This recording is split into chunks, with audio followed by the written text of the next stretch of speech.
I feel like I'm so stiff because this vest is first day breaking it in. What is up, you guys? I am Jordan Orion. I am so happy that you decided to click on my video and just chill with me for a little bit. But I'm super duper excited to be filming today's video about Pamela Anderson. I don't know if you guys can see, I was inspired by her today to get on camera, you know, do a little dress up a little bit. But I watched Pamela a Love Story documentary.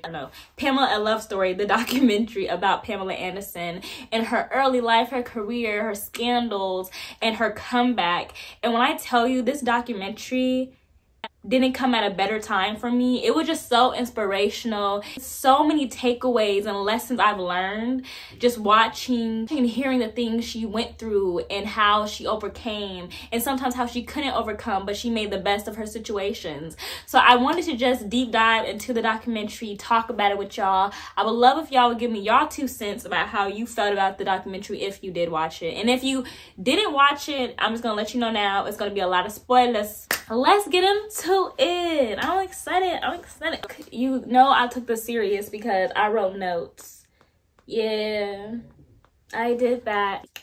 Let's just talk about some quick facts about the film. So it was directed by Ryan White. And let me just say, whenever I get to a point where people want to know about my life story, like, Mr. White, would you be down to do a little collaboration to talk about me in a beautiful, constructive manner? Because that documentary was chef's kiss. Like, in this documentary, it wasn't negative, it wasn't positive, it was just real and it was authentic, and I just loved that about the whole production. So did that. It is about her early life, her love life, her career, and the scandal, or her scandals. The duration of the documentary is 1 hour and 58 minutes, so yes, nearly 2 hours, but I promise you it's worth every minute and every second. And the film was released on January 31st of 2023, which was such a coincidence because my single that I just dropped on January 31st of this year is out now. Y'all should totally, like, give a girl a stream. If you love R&B, if you love soul, you would like me. So y'all should definitely go check it out. Just saying, on all platforms, everywhere, Spotify, Apple Music, iTunes, you know, okay. Hey y'all, so let's get into Miss Anderson's early beginnings. I certainly don't blame my parents for my upbringing. I'm grateful because I gained a lot of good qualities along with the bad. So she was born on July 1st of 1967. I was super giddy to know that we are month twins. Like, July, stand up. Stand up. She is Canadian and she was raised on the island, I believe, of Ladysmith. Now, every time she referred to anything outside of Ladysmith, she kept calling it the mainland. I did not even look it up. I should have, but I didn't. I can see how I can see her being born on an island because her aura gives me very much like one with nature, down to earth. So it made sense in my mind. Oh, you want an island? I could see that. Her parents got married super duper young. Her dad was an alcoholic, as she explains. She was privy to emotional and physical abuse that her parents inflicted on one another, and she also was exposed to their passionate makeup sessions. So their relationship was dysfunctional, and this trend would play out in her life and how she approaches her relationships, but we'll talk about that later on. And I love that she stated this in the documentary, and I quote, "No one has a perfect childhood." And why I was happy that she stated this was for 2 reasons. The first reason is to give someone an example that you can overcome the circumstances and cards that you're dealt. And the second reason why I love that she stated that was it made her so relatable. We have the playbook on how to, get it all back or make it go away. So when she was younger, her family babysitter was taking advantage of her for a long time. She didn't want to burden her mom with this information because her mom, like I said, was in already a crazy abusive relationship. So she held a lot of stuff in. And with holding a lot of stuff in, she learned to disconnect from her being, from her body. Our body is our temple. We should be in tune with it. So when someone is invading your space and you have to disconnect from your own body, that's not right. And it was really just sad. Sorry, I'm touching my hair. I'm not trying to be one of those girls. Hair stuff is just in my face. I'm not a fan. Then she was later abused when she was early into her preteen years, 12 or 13.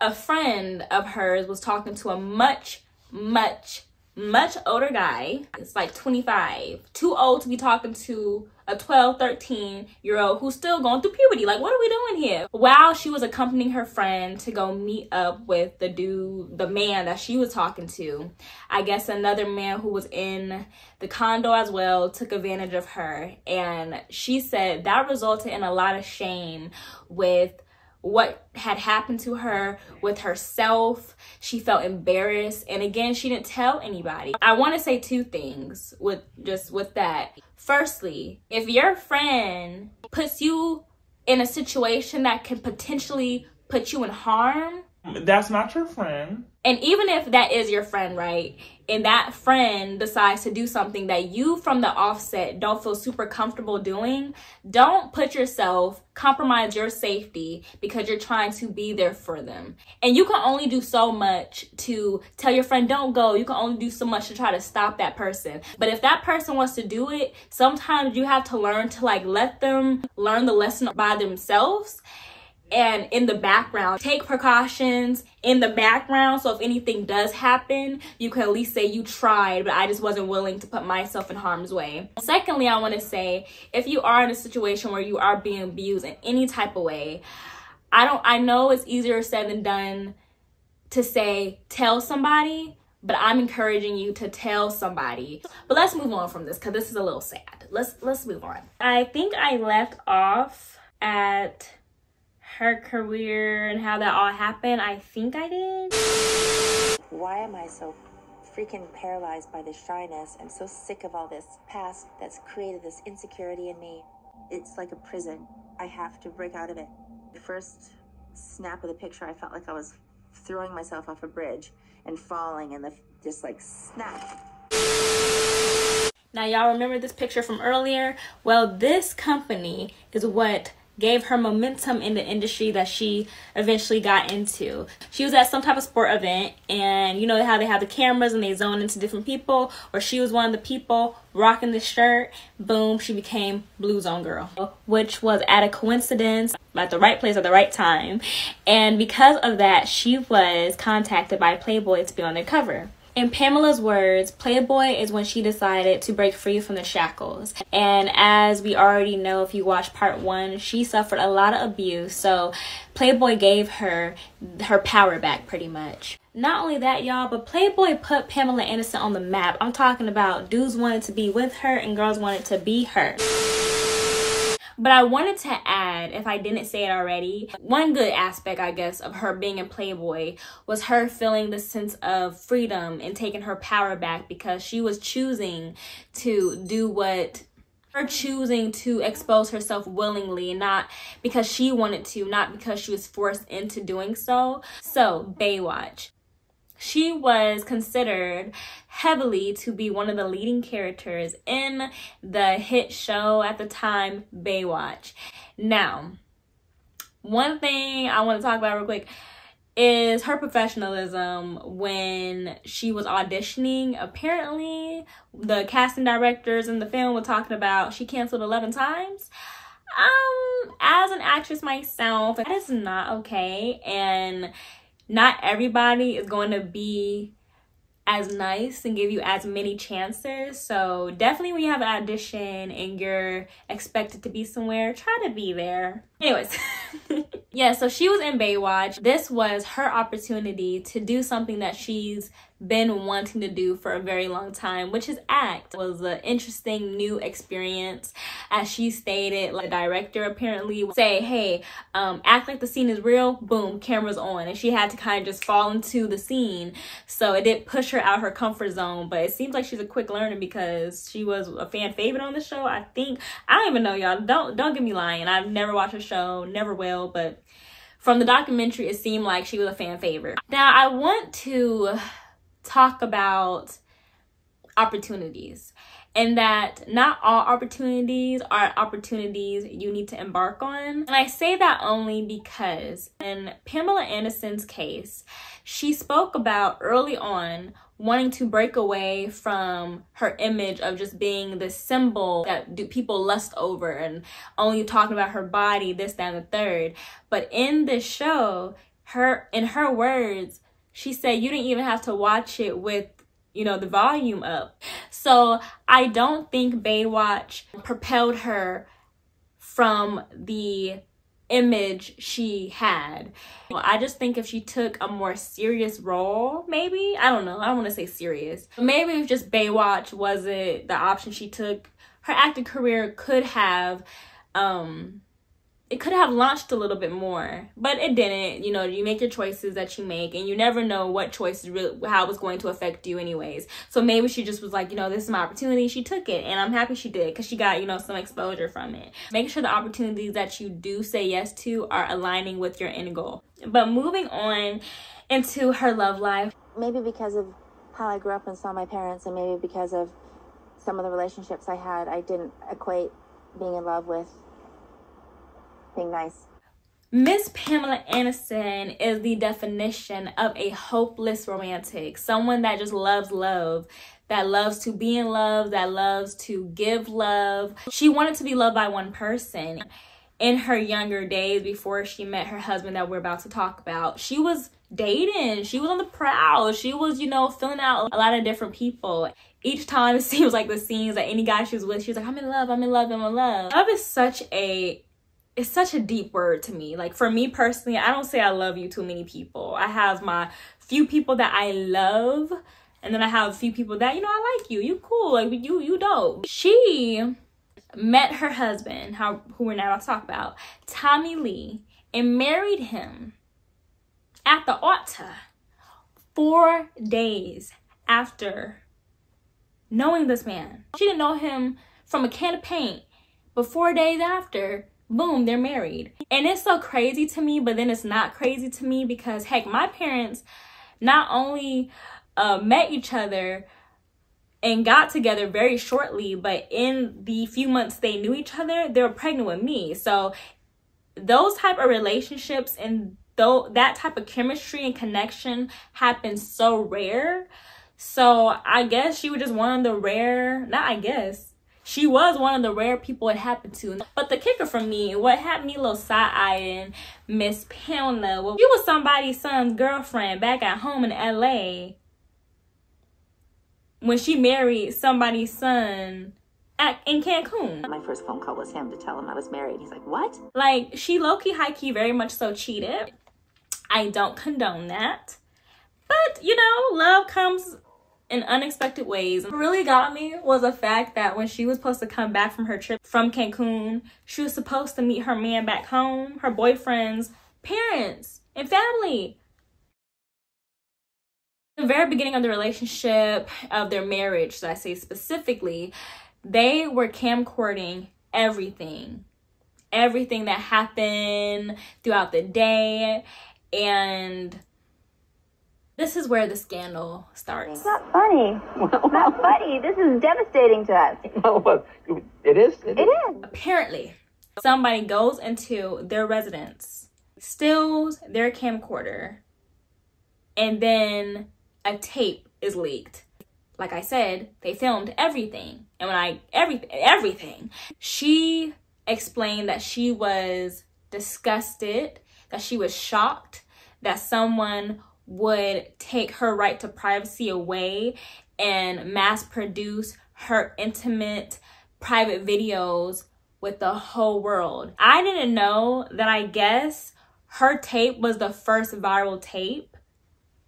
The internet was, you know, really developing and where it was going everywhere. So she was like the guinea pig to virality in that way. But what really sucked is when she was trying to fight back and get justice for being exposed without consent, And she stated while she was pregnant with her, I think her second son, that she was embarrassed in court and was told pretty much, you work for Playboy, you have no rights to privacy, which is despicable, disgusting, inhumane. People that work in those very taboo industries, it's not taboo anymore, but I don't want to, but in those industries, people forget that they're people sometimes, and that yes, they do this kind of work, but they still deserve privacy, and that doesn't give you the right to invade their space, to ask them invasive questions, to poke and prod into their personal life. So she was living through that. It's going to be that kind of image. I have it on DVD. Yeah, I do. And I can only imagine having to just say for her health, because paparazzi was going crazy and it was a lot of madness going on around that time for her, and then she was with child, she decided to, you know, drop the case because she didn't see a point. That's when Tommy Lee and her relationship, from my understanding from the documentary, started spiraling downhill. And one thing that I admire about her is that she's not going to allow you to do something twice. And there was a time or a moment where Tommy Lee was, I guess, apparently upset, got mad or something. They had their children, and he assaulted his wife. And Pamela Anderson said one time is enough and decided to dip, take her kids with her, and leave. Anybody who is experiencing abuse from their partner, spouse, you treat people how to treat you. And what she didn't allow is for him to do it a second time to her. And I think that goes all back, and a lot of things root back to how you're raised. But that goes back, in my opinion, because I don't know her and how she was thinking at the time, but I can imagine she was thinking about all that she witnessed and wanting to change that for her family, for her 2 kids and 2 sons. Like, you're not going to witness me being abused by your father. You're not going to think that that's how a man's supposed to treat a woman. Even though, and she says at the end of she says it throughout the documentary, but she loved this man, Tommy Lee. And even when he was trying to get her back, she was not moving from what she said. You're not going to do it again, and I'm not going to give you the opportunity to even think you can do it again. In the same breath of her not okaying something, the tape that was leaked, she was offered $5 million in cash, and she decided to not take it. So it's a pattern I saw with Pamela Anderson saying, I'm not going to accept anything that I don't agree with. Now, I will want to say, when it comes to the money, I would have took the money because it's like, it's already out there. I might as well get my money off of it. But anyways, that's neither here or there. Look, she had a bigger point to prove, and I stand with her in that. Media is powerful, and it is a tool. I was already getting teased and made fun of. I wanted to take that and use it for good. There was some time where she was being broken and just having to deal with a lot of the scrutiny of something that she didn't even condone or even want. But because after the tape, she became a lot of people's punchlines. A lot of people wanted to discuss the tape with her. A lot of people thought they can just say offhanded things to her. She decided to use what was being done to her advantage. So her appearances, she started making it about PETA, the organization, you know, that's all for animals and supporting and, you know, the well-being and all that. She started to be the face of PETA. And her appearances, she would say, like, if I sign this book, you guys have to donate to PETA. If I say I'll come on this show, you have to donate thousands of dollars to PETA. So she started using her celebrity, using her relevancy and what she was known for as an advantage to get to what she wanted, which was to help animals, which was her love apparently. So I thought that was beautiful how she was able to twist such a dark time in a hard time into something good. Also, that allowed people to finally, I think, see her in a light where she's more than just a body. She's more than just a pretty bombshell. She actually has substance, and actually has something she wants to say and wants to do and wants to contribute to this world.